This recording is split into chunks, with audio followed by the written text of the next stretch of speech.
Assalamualaikum warahmatullahi wabarakatuh. Welcome back to my channel. I hope you know well. Myself Nabiha Nadeem.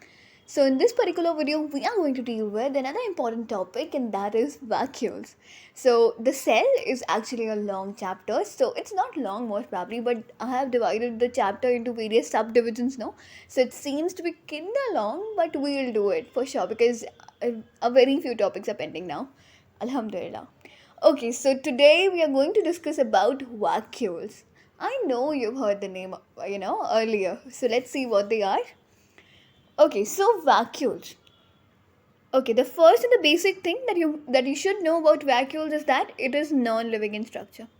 It is non-living in nature. Non-living. Okay. Okay. So first we need to know what are vacuoles. Okay, so vacuoles are fluid filled membrane bound spaces in the cytoplasm. Okay, now they, as I told you, that they are fluid filled membrane bound spaces in the cytoplasm.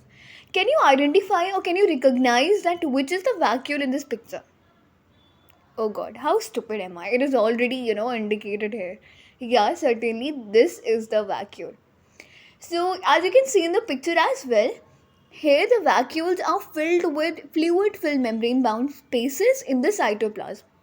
Okay, so now that you know what a vacuole is, we need to know that what is the, how is it present in an animal cell and in a plant cells. Its occurrence in, most probably the occurrence in plant and animal cell. Okay, so in animal cells, vacuoles are small. Okay, they are very less in number, they're small. Okay, in mature plant cells, the small vacuoles fuse to form a single large central vacuole. Okay, so in a mature plant cell, the small vacuoles fuse together to form a single large central vacuole. So can you recognize that if this is a plant cell or an animal cell? Oh god, you're again gonna consider me mad now because it's already mentioned here, dude. Yeah, certainly this is a plant cell. As you can see in this picture, a centrally placed vacuole is there.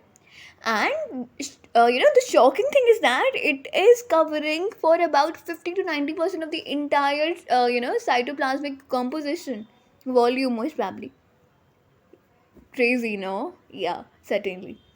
So now you might be considering that it covers 50 to 90 percent volume of the cell.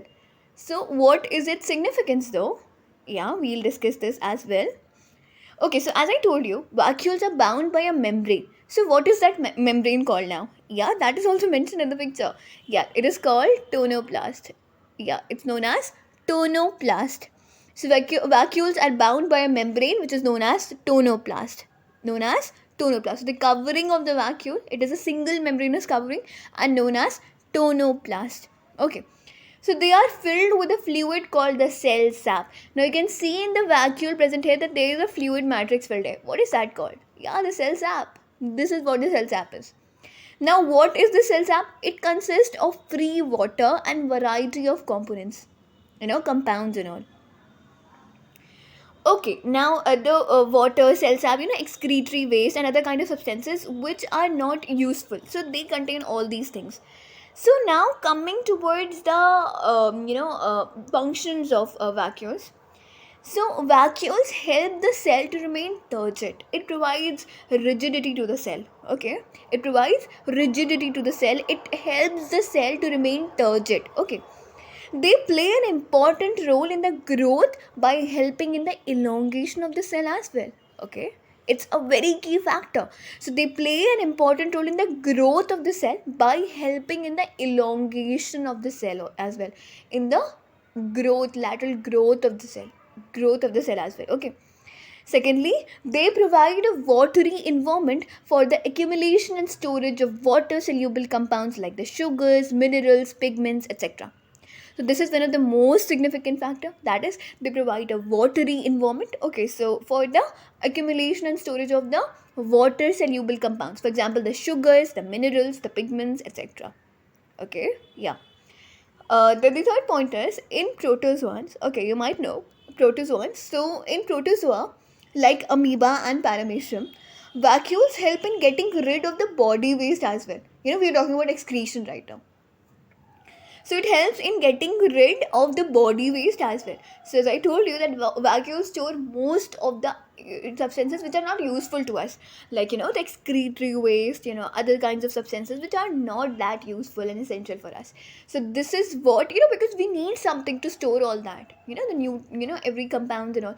So this crucial role is played by the vacuole, right? Yeah, this is it. Very easy, right? A very small topic and very, very easy. So I hope you enjoyed the video. If yes, do let me know in the comments down below. See you in the next video very, very soon, inshallah. Until then, Allah Hafiz, Assalamu Alaikum.